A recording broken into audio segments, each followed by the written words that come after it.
বিদায় অনুষ্ঠানে বিদায়ী শিক্ষার্থীদের বক্তব্য। আমি আমার বিদায়ের বক্তব্যের শুরুতেই মঞ্চে উপবিষ্ট সম্মানিত সভাপতি, সম্মানিত প্রধান অতিথি, সম্মানিত শিক্ষকবৃন্দ, আমার সহপাঠী ও আমার ছোট্ট ভাই বোনদের সবাইকে জানাচ্ছি আমার শ্রদ্ধা ও ভালোবাসা। আজকের দিনটি আমাদের জন্য স্বাভাবিকভাবেই বেদনা বিধুর। দীর্ঘ 5 বছরের পড়াশোনার পাঠ চুকিয়ে আমরা আজ দীর্ঘ প্রাণের শিক্ষা প্রতিষ্ঠান ছেড়ে বিদায় নিতে যাচ্ছি। আমরা প্রতি বছরই বিদায় অনুষ্ঠানে শুনতাম, যেতে নাহি দেব হয় তবুও যেতে দিতে হয়, তবুও চলে যায়। তবে এই কথাটা একদিন আমাদের শুনতে হবে, সেটা কখনো অনুভব করিনি। আজ এই কথাটা শুনে কান্নার ঢেউ যেন নিজেকে অদূরে তুলে নিয়ে যাচ্ছে। তবে কিছু বিদায়ের গায়ে কোনো কথা লেগে থাকে না। জড়ো হওয়া হঠাৎ যখন আঘাত আনে, না বলা কথাটা ছোট্ট জোনাকের মতো আলোরই আশেপাশে বিধ্বস্ত হয়। দোলনায় দোল খেতে খেতে সময়ের সাথে পাল্লা দিয়ে বেড়ে ওঠা হয় আমাদের। সত্যি সত্যি আজকের দিনটা আমাদের জন্য খুব একটি গুরুত্বপূর্ণ দিন।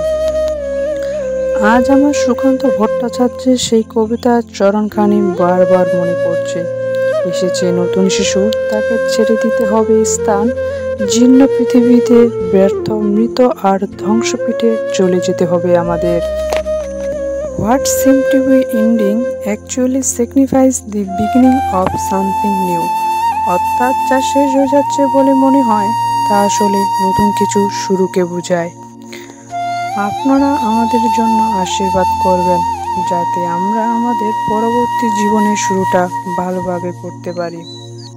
এই বিদ্যাপীঠে দীর্ঘ 5 বছরের পরিক্রমায় শিক্ষকের যে ভালোবাসা ও সহযোগিতা পেয়েছি তা অনন্য। সময়ে সময়ে পেয়েছি কড়া শাসন, যেন আমরা আমাদের সঠিক পথ থেকে বিচ্যুত না হই।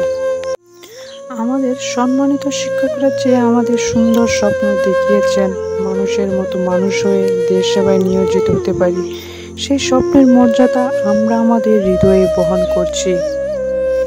এই বিদ্যাপীঠে আমাদের পদচারণা থাকুক বা না থাকুক, আপনারা থেকে যাবেন আমাদের হৃদয়ে চির অঙ্কুরে। শুধুমাত্র বিদায় বেলা আপনাদের কাছে এইটুকু চাওয়া পাওয়া থাকবে, কারণে অকারণে, জ্ঞাত কিংবা অজ্ঞাত সারে, বুঝে কিংবা না বুঝে কোনো অন্যায় বা কোনো দুষ্টুমি করলে যা আপনাদের কাছে দৃষ্টিকটু লেগেছে, তা আমাদের মাফ করে দেবেন।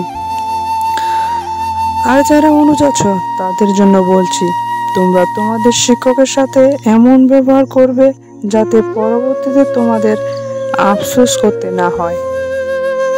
পরিশেষে আজকের এই বিদায়ের ঘন ঘটায় সম্মানিত অতিথিবৃন্দ, সম্মানিত শিক্ষকবৃন্দ, প্রিয় সহপাঠী ও স্নেহের অনুজ সকলের প্রতি আমার শ্রদ্ধা ও ভালোবাসা জানিয়ে আমি আমার বক্তব্য শেষ করছি কবি কুমুদরঞ্জন মল্লিকের একটি কবিতার প্রিয় দুটি চরণ দিয়ে।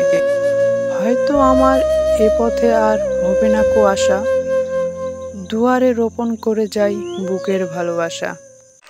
ধন্যবাদ সবাইকে।